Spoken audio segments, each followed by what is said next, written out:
on this episode of Crappie Kings Television in southern Illinois on Crab Orchard Lake with my buddy Luke Estel. Oh boy, Luke! We're going to go out and we're going to look for them. We might find them in 8 foot of water today. We might find them on the bank. Yeah. For those that think that crappie are easy, you ain't fished crappie enough. What we were trying to go for was numbers, because it's not about catch and release around here, it's about catching grease. Fat little belly, she's ready to spawn. I'm really impressed because there's a certain way that they fish. We got some stake beds off this point over here.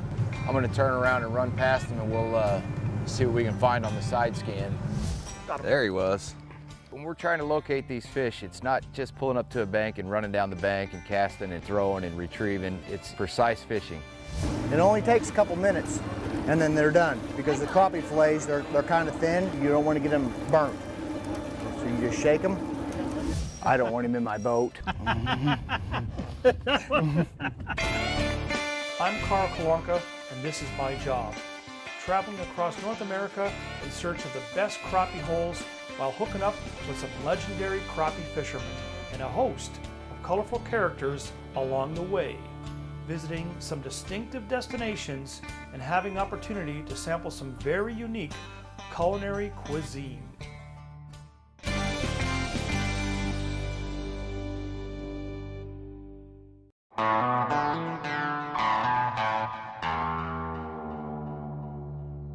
Southern Illinois on Crab Orchard Lake with my good buddy Luke Estel and his crappie master, Chopper.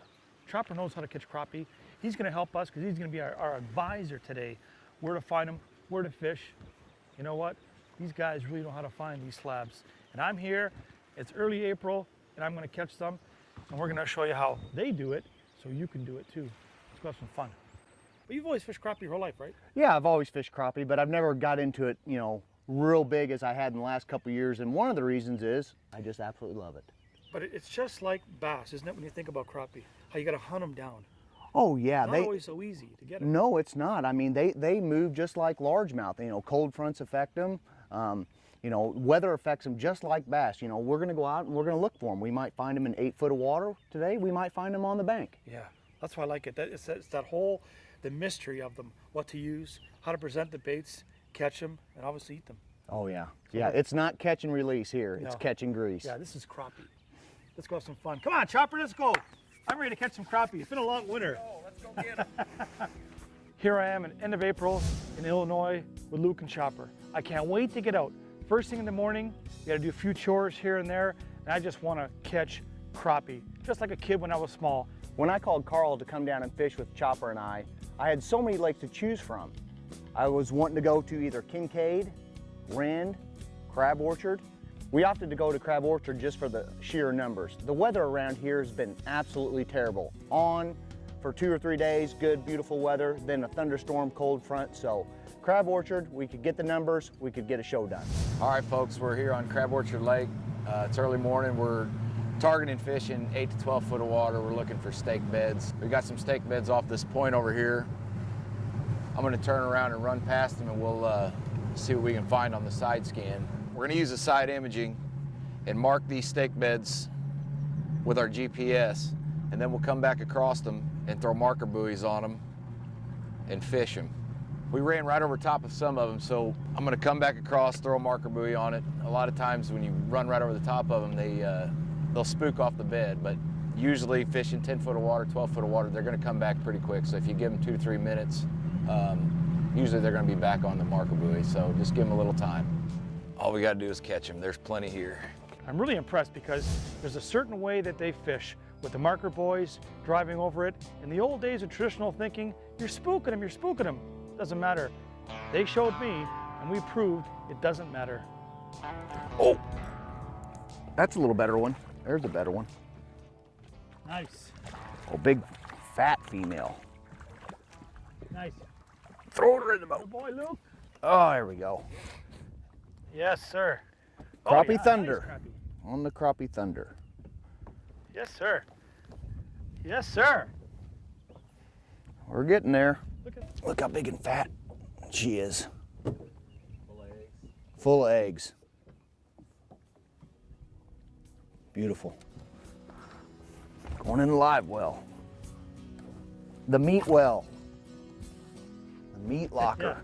You know, you're not going to go out there every day and catch those 2 and 3 pounders. But what we were trying to go for was numbers, because it's not about catch and release around here, it's about catching grease. Oh, good one. Nope, little one. What is the pop? You know what that is? Hey, you know what that is?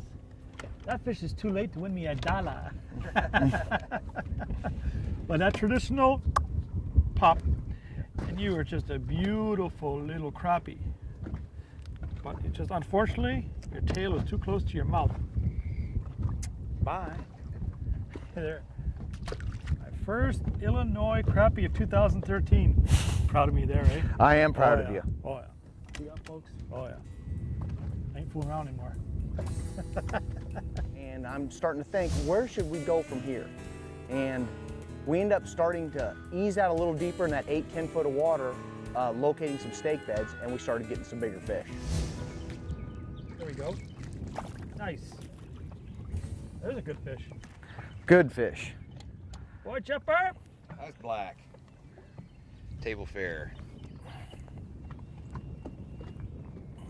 He's in the live well. He's alive.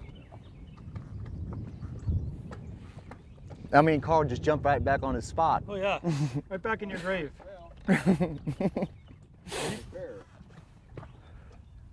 He found this other spot right there, just above Yeah. where our marker is. He said drop down. Several times we'd fish 8-foot piles. We'd catch fish off of 3 or 4 piles and then hit the next pile and there wouldn't be any fish on it. So we'd pick up the buoys, we'd head to another set, maybe 10 foot, 12 foot, and find fish. And it seemed like early in the morning the fish were on some of the shallower piles, 4 to 5, 6 foot piles. Mid-afternoon, you know, they were in the deeper water. They were 8 to 10 foot water. I think it had something to do with the sun overhead, you know. Yeah.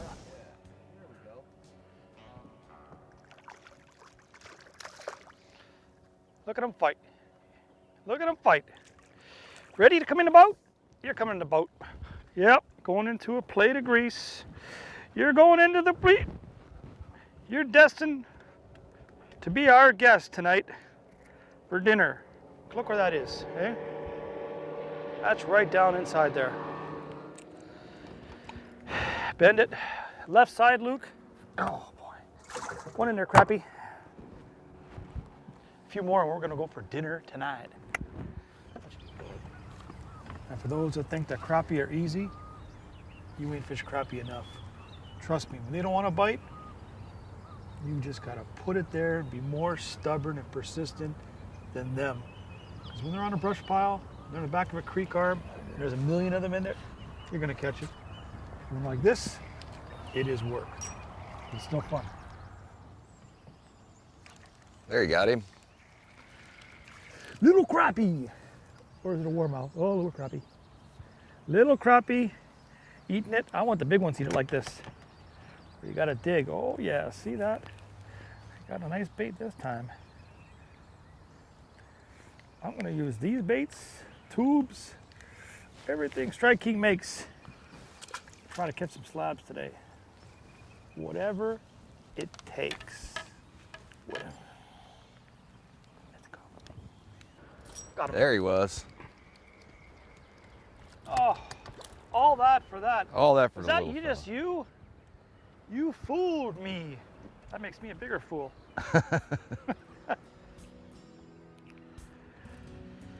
Well, I'm letting you go. You know, it's just fun to get out in end of April and have that sun beating on you like it's July. Seriously, the sunscreen, the sunglasses, the shorts, you name it. It's just a blast to be down here and catching some crappie, regardless if they're not monsters. It's still a lot of fun.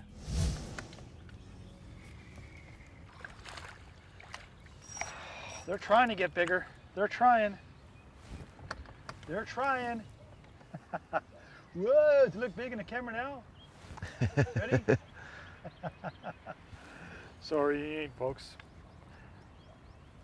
Actually, we're all 7 feet tall, 385 pounds.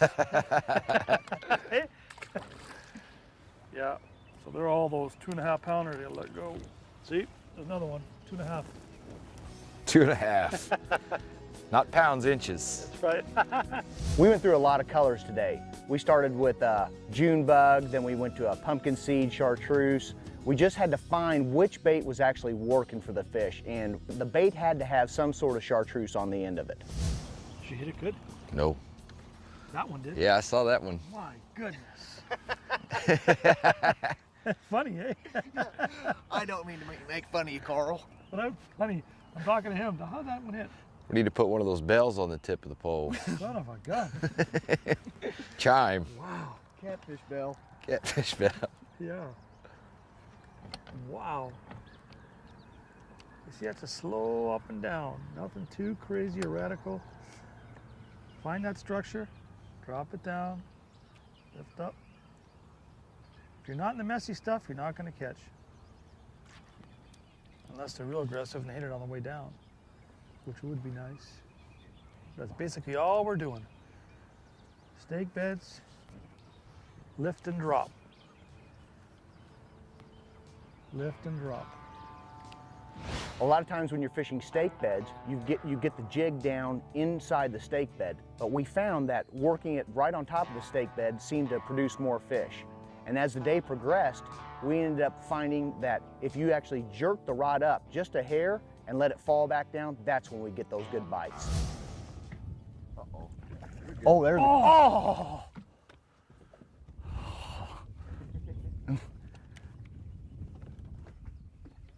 Thought he was in the brush, you know that? He was in because I was pulling the brush up too.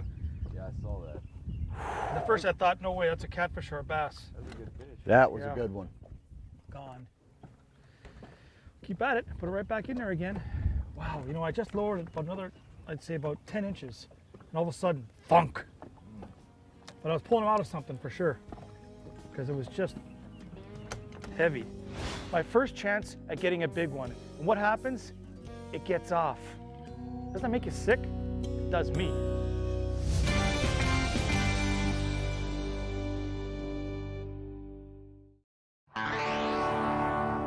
We're fishing along. There's some trees down and stuff, and we're just dunking along. Chopper looks down, and what does he see? A snake. I'm ready to jump out of the boat. And what does he do? He wants to go over and grab it. I see a snake kind of coiled up in this tree, and it's a banded water snake. It's a harmless water snake. It's just come out of hibernation. It's in the tree just enjoying itself, and these guys were kind of scared. They didn't want to get the boat near it. And I told Luke, I said, Luke, just pull up next to that tree. I said, I'll catch that snake so you guys get a better look at it. And they thought I was a little crazy, but they did it anyway. So they pulled in there close, and I reached down and grabbed it to get a better look at it, and then we turned it loose, and everything was great. So. All right, catch and release, eh? Catch and release. And he's off. You see what happens when a crappie bites slow? Gotta have some kind of entertainment. Yeah, man. That was worth it. There's a good one. Attaboy. Attaboy, Luke. Lukester. Oh. Luke don't mess around. All the way in there. Is it? Oh yeah, there's a good one. You like those bites, eh? Shad I- pole.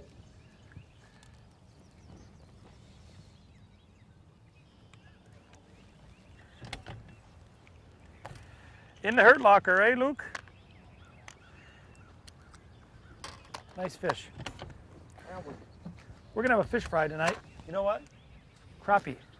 Tonight we're going to Choppers for crappie. When you see this place, I've heard about it from Ryan. I heard about it at the trade shows. All about Choppers Place. So later, you get to see, and I get to see Choppers Place. Hope it lives up to the reputation, but I think it will. That fish is going to 350 Crisco Lake. Nice.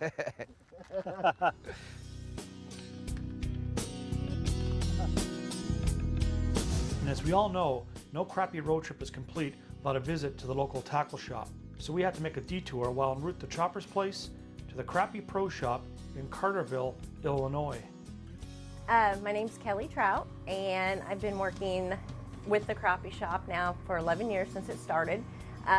When Charlie and Linda Hogg opened the business, they started it out in a small office with just a few supplies to see with the customers in the area if there was a need and a want for it, because anytime you try to go somewhere, you could never find what you needed in the crappie supplies. And it went crazy and people were coming in nonstop. And that's when we realized we needed to add on and have the product there for the customers. So we built the shop here in downtown Carterville, Illinois. We carry anything from your bait and tackle, your basic minnows, waxworms, all the way up to any kind of jig, any kind of body baits, lines, a wide variety of depth finders that we have in the store with display models that you can check them out, a wide variety of any size of fishing line, poles, anything, reels that you need. And if you aren't able to get it, we can always get it for you within a day or two and have it here for you. We're here Monday through Friday, 8 to 5, and Saturdays we're here from 8 to 12, and Sundays we're going fishing.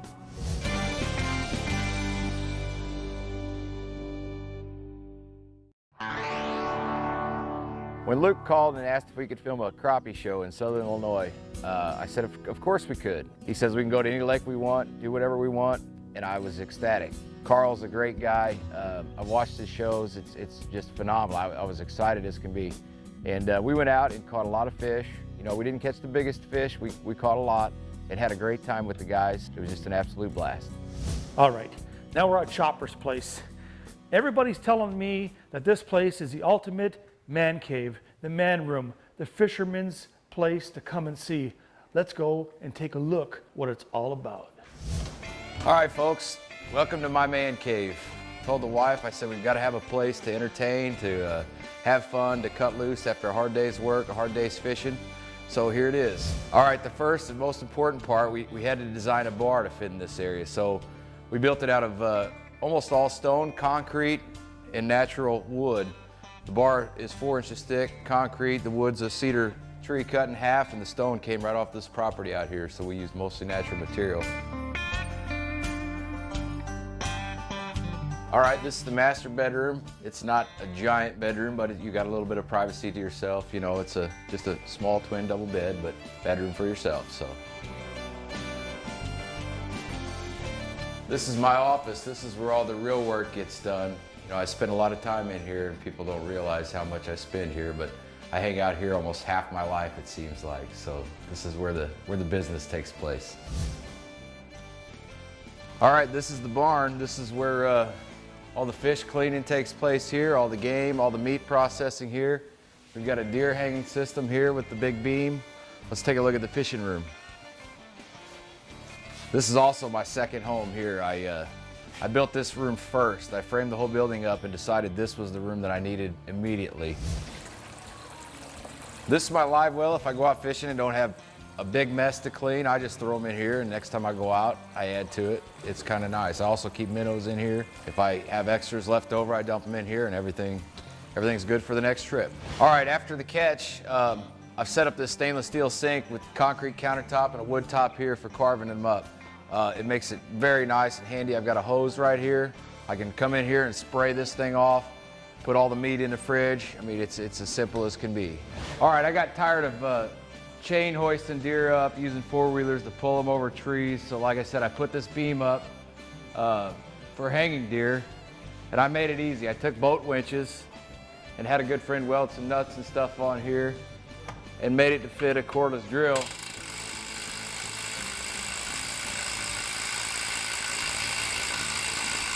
Done. In case we don't catch any fish, you know, we always have what every bar has. We've got the pickled sausages, the pickled eggs, and we also do our own peppers. We make our own peppers right out of the garden, right outside. You always have to have something to drink. We've got our own wine cellar right here that holds a dozen bottles of wine, so you've always got drink. We had a good day today, so we're gonna clean some fish and fry some fish for dinner. We've got a few buddies coming over, and this is how we do it. The secret is the mustard. Stir it up. Okay, we're just using Tony Satchery's Creole seasoning. It's just a fish batter. We've got milk, egg, and mustard. We just take the seasoning, put it in this shaker right here. We're gonna load it up. Then we just take a bag of fish right here, fresh fillets, crappie fillets. We're gonna dump them in the milk.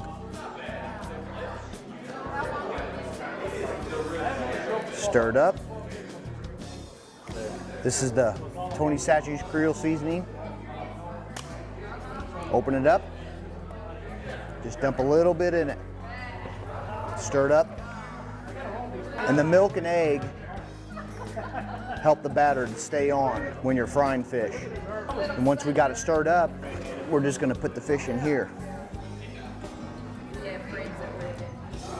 Take the fillets, stick them in here. That milk and egg really helps that batter stay on. Once we got the fillets in here, got them there. And then we go to shaking it.